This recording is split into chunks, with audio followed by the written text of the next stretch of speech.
Hello. So I wanted to talk about a whole bunch of things, but I don't know.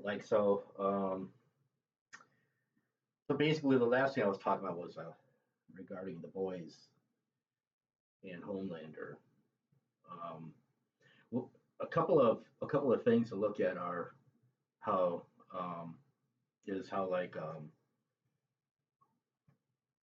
first I was commenting on how I think that it was a pretty good TV series because of how they stacked the entire um, premise of the plot and how it unfolded with all these different characters um, and stuff upon the shoulders of Homelander himself. And so, if that guy wasn't as despicable a villain as he turned out to be, it wouldn't have worked.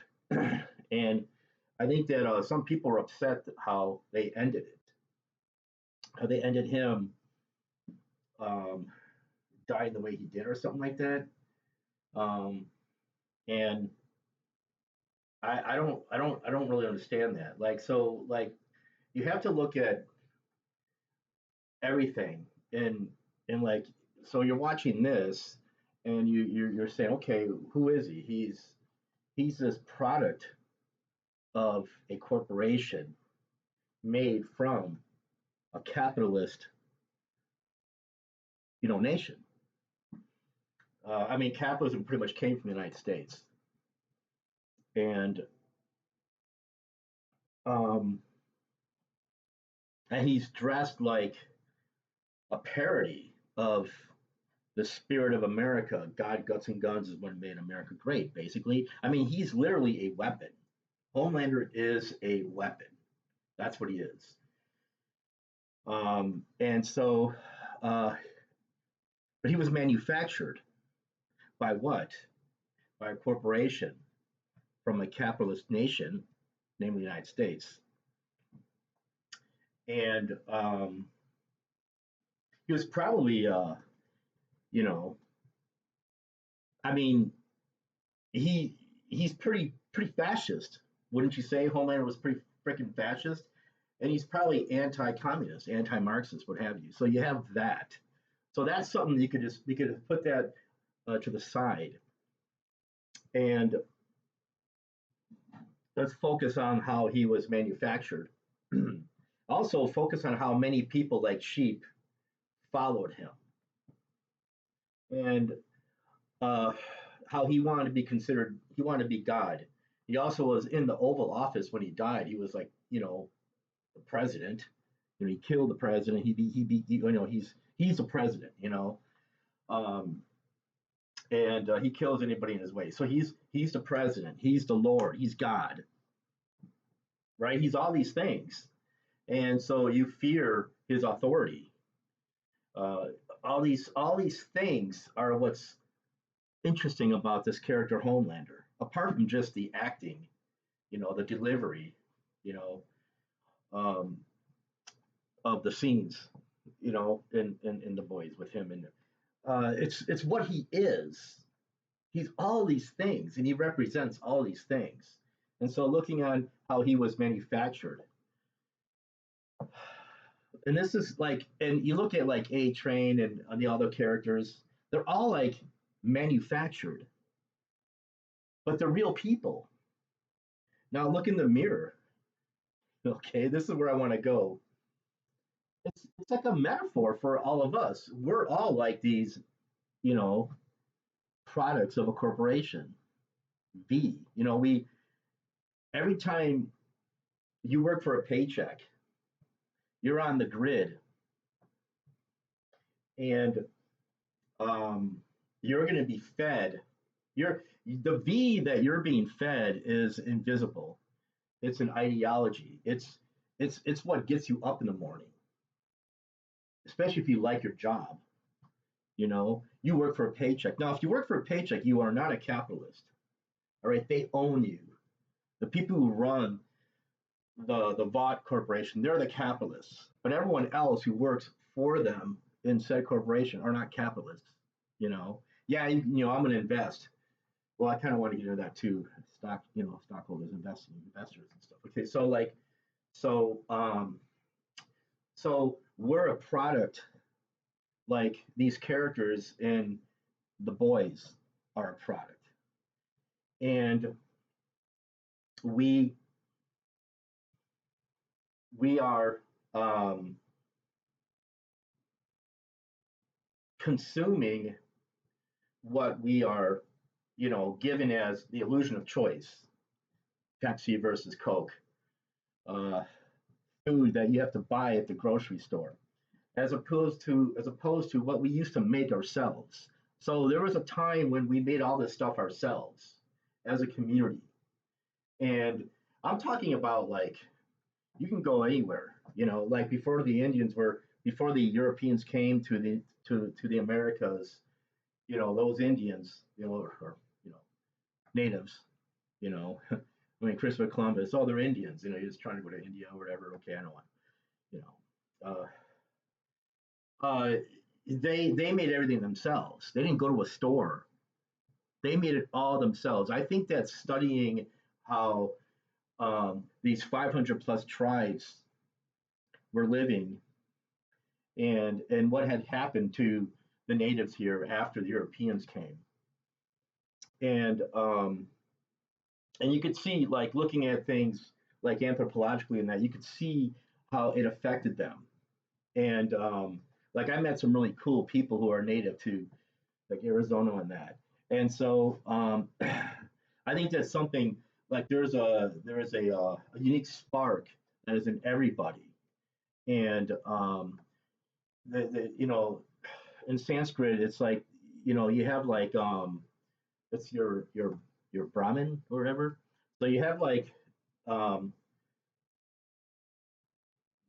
Brahma, their supreme, whatever, highest spiritual entity or God. But then you have, like, this little spark of that in all of us, which is very interesting because that means that there is a spark of the divinity in you. It's something that's infinite. And so I like to jump around. So it's like William Blake, who was not a Hindu, um, was a an English artist and poet.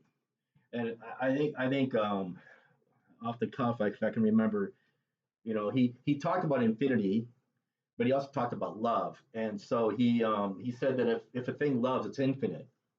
And so there's this thing about love. And then when you take Occidental religion, the best thing you can get out of Christianity is probably that God is love. And it's like Jesus is supposed to be like a manifestation of that. And so he gave himself to um, to illustrate this. I love you so much, I'll die for you. But I unfortunately think the rest is all manufactured. So this whole thing about Homelander, who he thought he was a god and the president and all that, and the way he died was he was powerless, and he was like telling Butcher he'd eat his crap if he would spare him. And I will make all this connect by the time I'm done. Okay, so now you go to what I was talking about with the divine sparking all of us, and Hinduism, and then William Blake, if thing loves it's infinite, and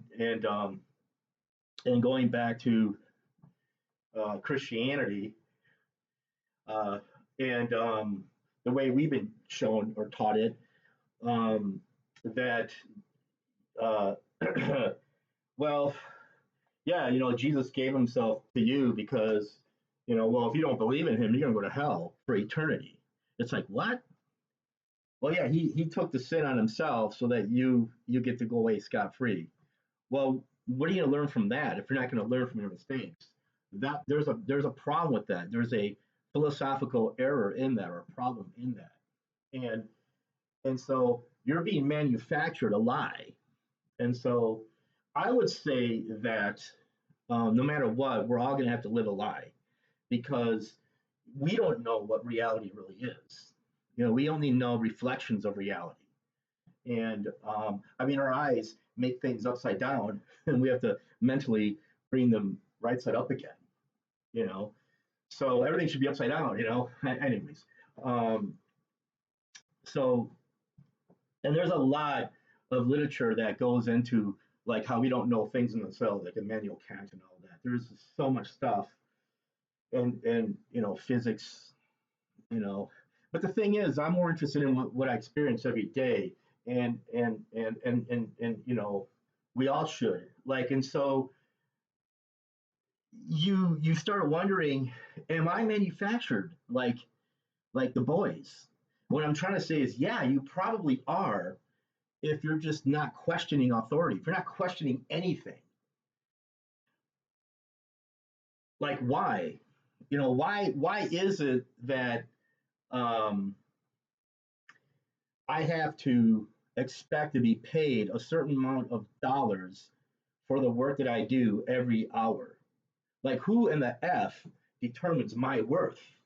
Like who determines my worth? Who are you to determine my worth? That if I don't earn enough of these units, I will not be able to live on this planet from which I came. And so, yeah, there's a lot of people on, social media talking about how we're the only animal that has to pay to live on the planet from which we came.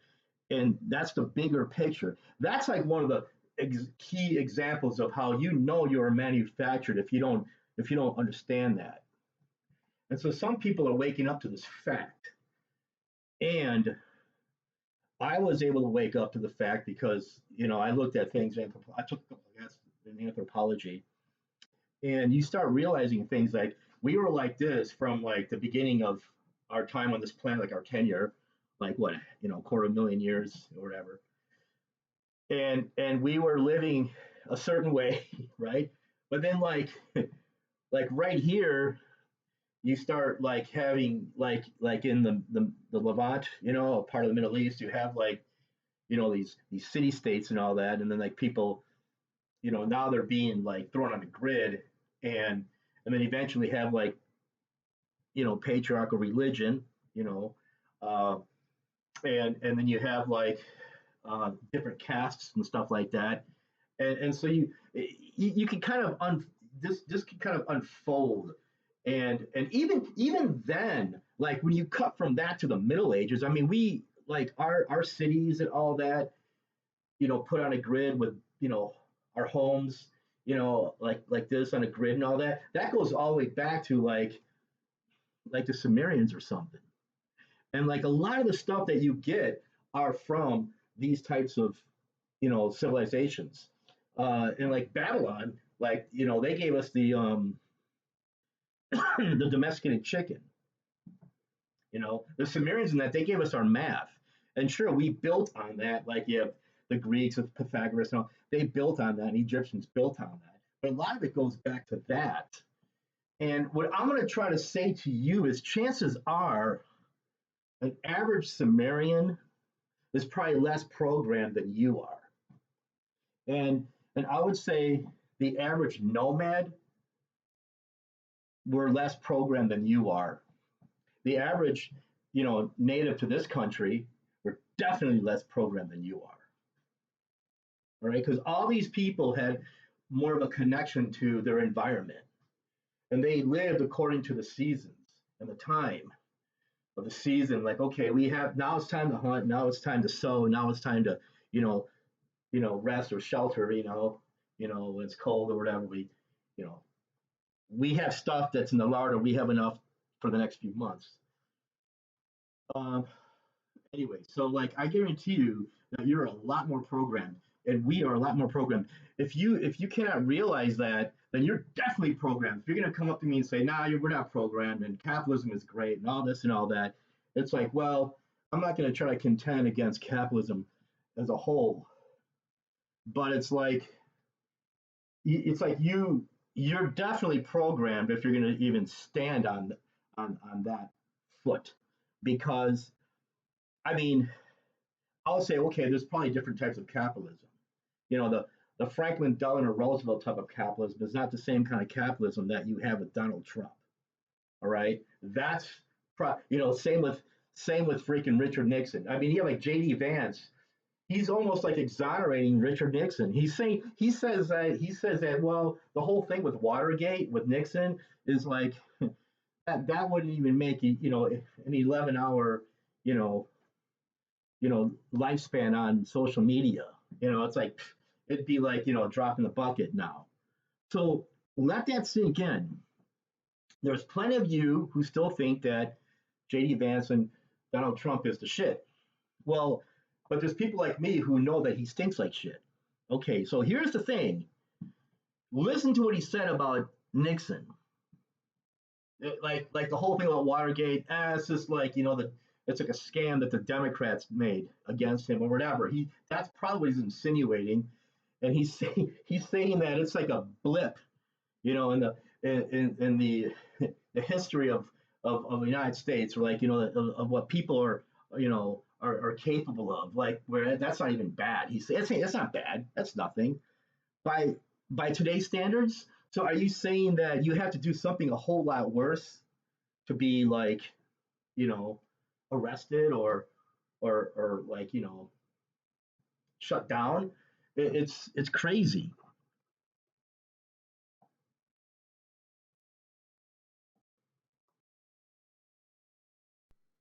You have to be, I don't know how to put it. You can't be completely human is where I'm trying to go at. Because if you're programmed, and I was looking at, the boys for a comparison here, they're not human all the way. I mean, they're a product, like so. Um, Now, Captain America would be an example of a good, specimen from the bottle, from the test tube, you know. But like these guys, they're like they're not as human, and so um, they have no empathy. I mean, how A Train, from the very first episode, what he did, uh, and he hides it. But anyways, but like you're like, like, and I compare this stuff with A Train. I mean, I'm sorry, with Homelander, with the manufacturing of people, ideals, and that's what it is. Your narrative has been handed to you, and so you adhere to that narrative. That might question, in my mind, your humanity, especially if you're looking at JD Vance and going, yeah, he's right. It's like down, like Richard Nixon, blah blah blah. That thing with Watergate, that's nothing. you know I mean, it's like you got to really unpack that. It's like if you find out that Richard Nixon literally sabotaged the um the peace talks in France to end the Vietnam War by 1968. I think that was a year, because he wasn't president yet, but he sent somebody over there to, like, stop any deals to be made, because when he's made president, he will really, you know, here, here, I'll give you a lot more, uh, and so he so that, I mean, and so, like, and LBJ, he was the president. Johnson was the president. He knew this, and so there's a lot of things like that. So if you go into the Watergate headquarters, the Democrat headquarters in Watergate, I mean, there's some interesting implications there, and that's just like one of them, and a bunch of others. There's a bunch of others, you know, and I'm just saying. So, like, there's a lot of things. I mean, like, so you're gonna give, Nixon a pass on, if it's not Watergate, then okay, then you're gonna give him a pass on, like, halting the end of the Vietnam War, you know, for another few years, like 4 or whatever years. Are you mad? Are you insane? So that's where you have to question your humanity. Like, so if you, so like, and this goes back to like what you believe. And so with religion, like, I think that there might be two Jesuses, if not 500. If there's 500 denominations, I mean, there's 500 different Jesuses. Does the Mormon Jesus get along with the Baptist Jesus? I don't. It's like, this is ridiculous, right? So that alone, illustrates a problem. Okay, that is something that needs to be addressed. Um, because you'll be out on campus and all that, and you're like young and impressionable, and some Christian comes up to you and tries to give you a chick track or try to witness to you, and they're gonna brainwash you because they're brainwashed. They don't even know it, and they don't even know it.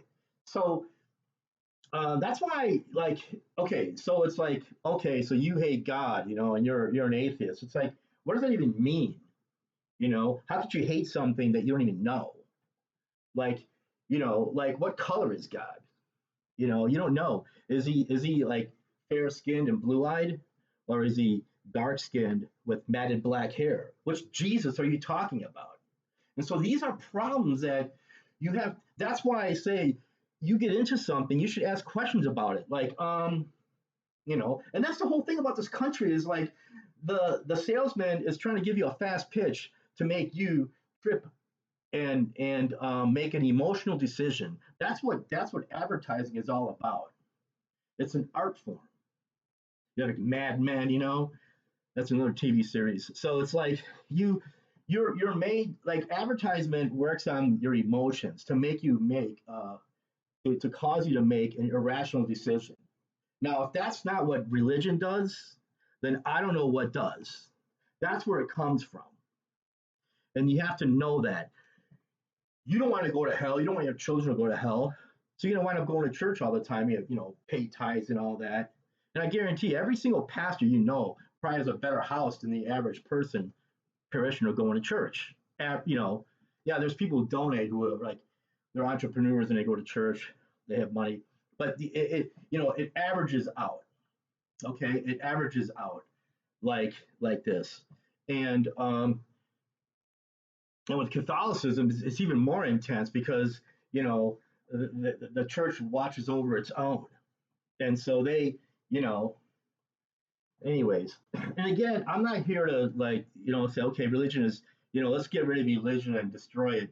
Um, but like Karl Marx, I would question it, and I would say, yeah, it is like an opium to the masses because it's a balm to the harshness of life, and I totally get that.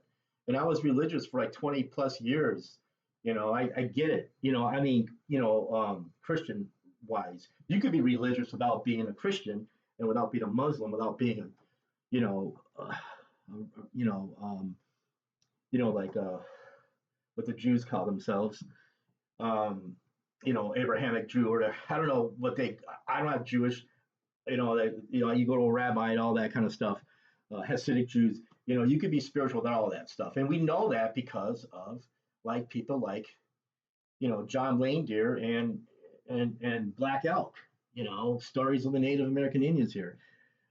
I think he wound up becoming a Christian, which is really crazy. Now, the reason why like Black Elk would do that was probably because he saw the good things of Jesus himself. Like so, like even in your Bible, there's some interesting things that are good things. Like the fact that Jesus was born in a barn, and he's supposed to be the maker of the universe, and he's in a barn. It's like there's a lot to unpack there. Because if you believe in evolution and how we actually came from the ooze, the shit of previous things, we're in a sense the barn is the planet Earth. We're like these animals. We grew up in this as babes. We grew up in this. There's a lot of things, anyways, so I don't know where I can take this, but so like what is it that I'm trying to get at? The idea that you're probably manufactured without knowing it. And so if you're not manufactured one way, you're probably manufactured another way. One way is you're probably manufactured because of like, hey, you're a Christian, you're probably manufactured. Your humanity has not been found. You have not come to grips to who you really might be. Because I think that you're believing a religion that was manufactured by Rome to control Israel, that Judea, whatever you want to call it back then. And there was probably a guy that resembled the description of Jesus. And and I think that the real Christians were probably the original ones. I think they were more Gnostic. And so with the Gnostics, they believe that there's a problem with this physical reality, this dimension. there's like death and all this stuff and crime and all that, not because of Lucifer, who was in the Garden of Eden and who was a snake that walked around on two legs like a lizard, and then he lied, and so he was, put on his belly, like it says in the Old Testament, and Adam and Eve was cast out of the garden. And there's a lot of metaphors there too for something interesting, for a whole nother thing. But to take it literally, well, I think that chances are um, these earliest Christians, they were more like, yeah, like this place is effed up, but there is something special in us. And they probably had a word for it. Now, one word would be the monad, and so they would like the monad is like the ultimate reality. And so my whole take on that is that that would be the same as like the Hindu, you know, Brahman, Brahma, and so uh, it's like and like if you read like Hindu literature, you have like in the Bhagavad Gita, like he manifests himself into many different gods. So this top tier entity, this god of gods, manifests himself in the form of Krishna, a blue boy, and then like Rama, a type of monkey dude, a monkey god, and then you have like Ganesh and all the, you have Kali, which is really interesting, right? All these, so and that's another thing is like when you have here, like people decide to become religious and they don't know anything about Hinduism. They don't know anything about, the jewel of India. India was this bastion of esoteric wisdom and meditation. They were meditating like 500 years before Christ, even longer than that. And meditation is a form of psychotherapy. They're like the world's first psychiatrists. Is in India. So all these things, like we just bypass that, and it's like, well, if you don't believe in Jesus, you're going to hell. I don't think that was the real message. I think that the real message was, this is hell. This freaking dimension is hell. Look outside. You look at the animal kingdom, they're eating each other. And look at what we're doing. We're eating each other, literally. I mean, you have like the current administration, they're killing American citizens using ICE. They kill at least two American citizens, right? And I think there's more. And the stuff they're doing to these, you know, um, illegals, they're unregistered, and it's like I looked it up. You can look it up too. If you got rid of all the and this is an example of you, I think you kind of lost your humanity if you believe the bullshit about ICE being good, because this is why. If you got rid of all of the undocumented, unregistered people in here, it would F our economy. It would make it stop. And I was talking to a woman who was older and she voted for Trump, and she was saying, yeah, well, my parents came here legally. And yeah, well, so did my parents. Yeah, but what America was that? 1942? This is 2026, people. It's a different America. And you know why? You know why? Because systems change. Capitalism has changed. It has grown old. It's like an organism and it's dying. It's on the the operation table, and we're like trying to resuscitate it, defibrillate, you know. And the way we're doing that is this is how we're doing it. We're we're creating this reality show of America. It's a reality show, folks. And I made a video called The Tipping Point. I kind of compared it to Gotham City. And God, I can't get people to watch my stuff. I don't know what to do about it. But anyways, and I want to make a follow up, but I don't know. But I'm doing this, and so like I compared to Gotham City, and so it's blown out of proportion now, and I don't think it can go back to the 1940s. And so, but like you get these memes like, hey, let's these sound bites, let's make America great again. It's like, what does that even mean? When was it ever great? It was great for a certain demographic, but not for the rest of the population. So that's a very tricky tightrope act for you to follow, to walk upon. At that juncture. So you want to make sure that, like, what's happening is you're being forced to check your brain at the door even when you vote, because they're like deciding for you who is going to do the job. And it's kind of like the best you have is voting Democrat versus Republican, because you can't vote for a third party. That should be questionable. There's a problem there. I totally get it. I would probably say the Democrats are the less of the two evils. I kind of fall into that camp. And my whole theory is that, yeah, you get them all Democrat, but then you hold them accountable and you really let them know, we will. It's like we will raise our fist, to your ass, you know, if you corporatize America, which is what's happened. Our country is corporatized. Go back to Vought, go back to the boys. I mean, it's given to you from Amazon Corporation, right? So we are pretty much all in United States Incorporated. And so, yeah, I mean, yeah, when in Rome, you have to work for a paycheck, et cetera, et cetera. But like the only kind of freedom I think that's left is the freedom that you have between your ears.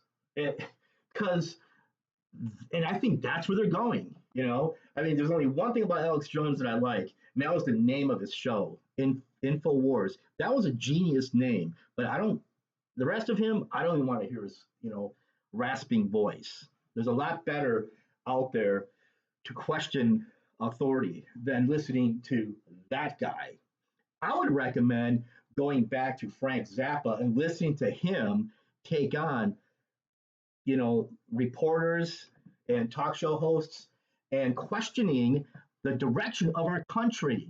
Our country, he said, was going into a type of religious theocracy, a Christian theocracy.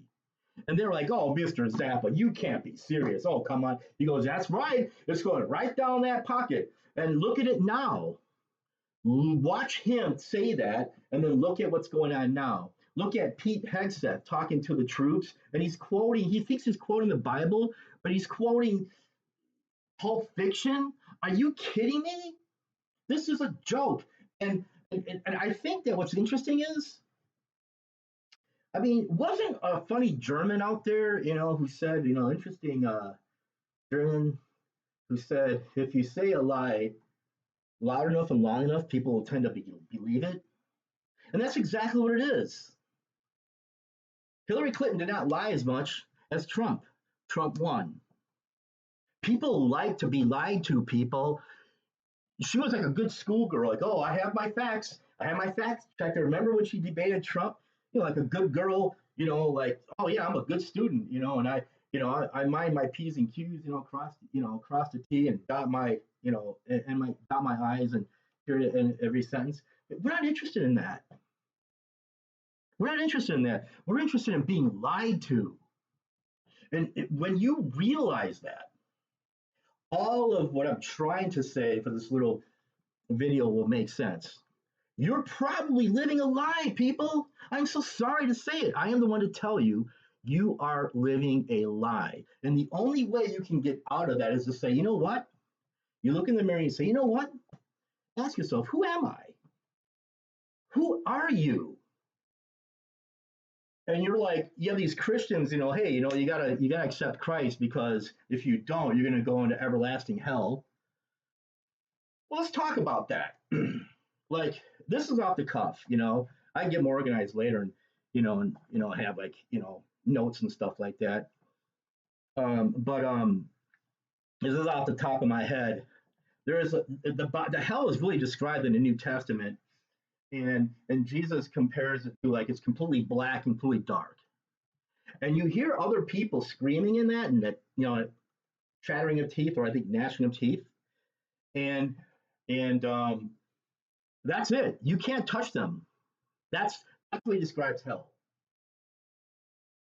Well, guess what?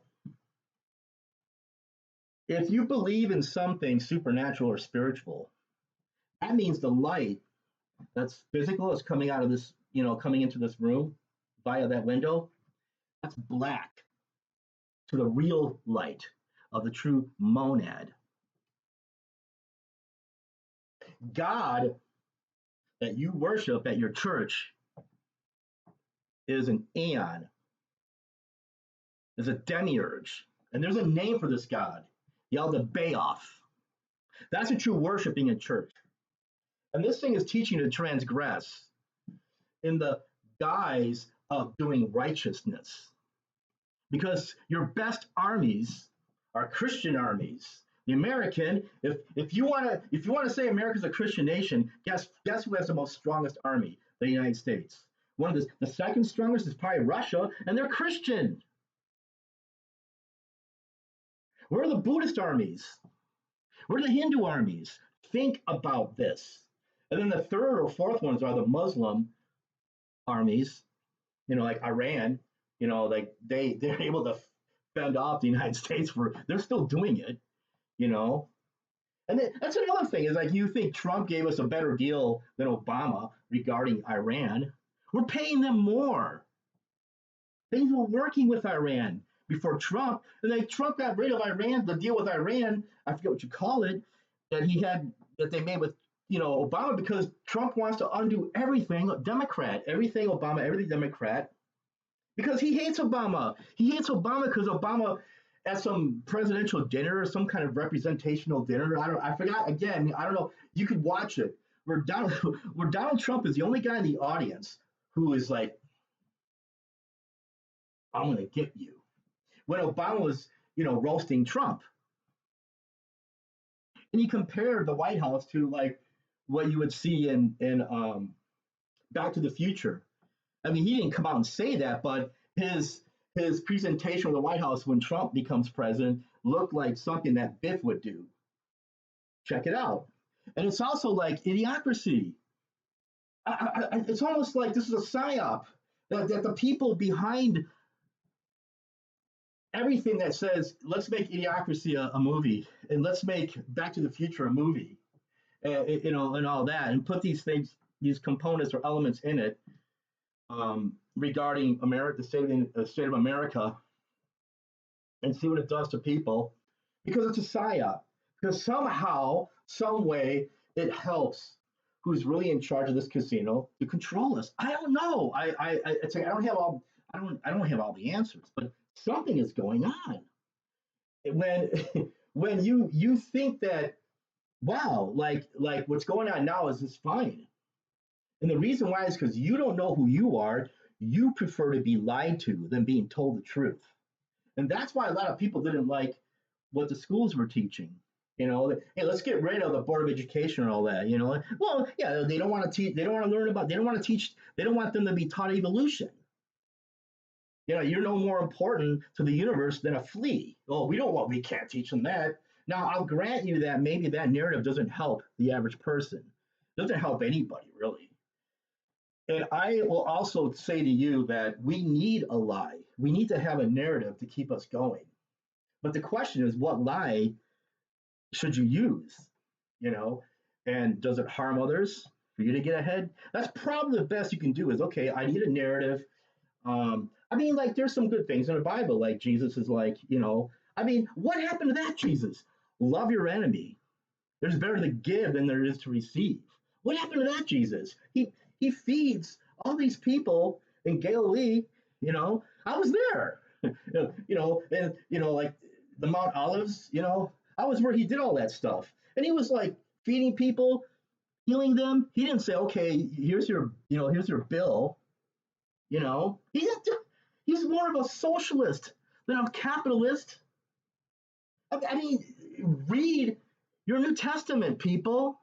Where does well, Peter said, if you don't work, you don't eat. That's different. That's like imagine if you're living on a farm, and it's like you have 50 people. We all live together on a farm. It's like everybody is like, okay, so you have to get up in the morning and feed the chickens.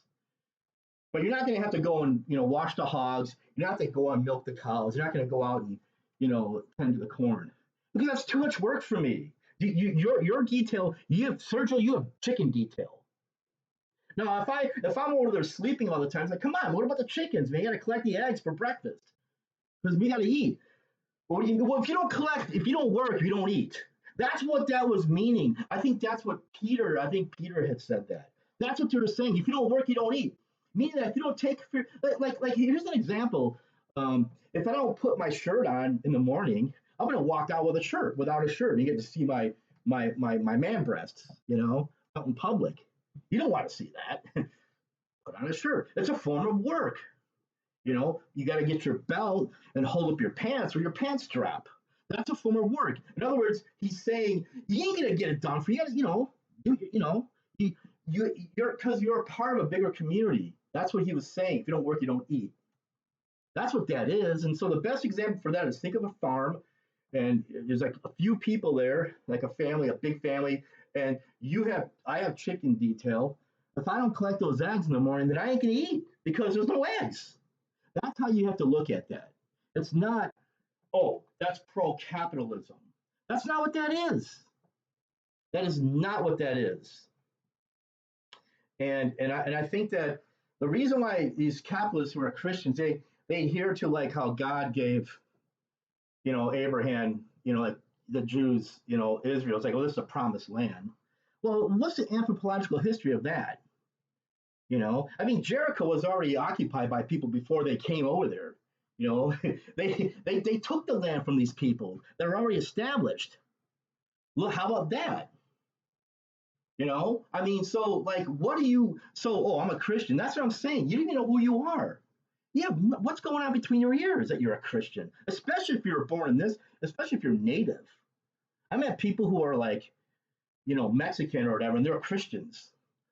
People who are like, Yaqui Indian or whatever descent, they're Navajo or whatever too, and they're Christian. How is that even possible? What does that have to even do with you?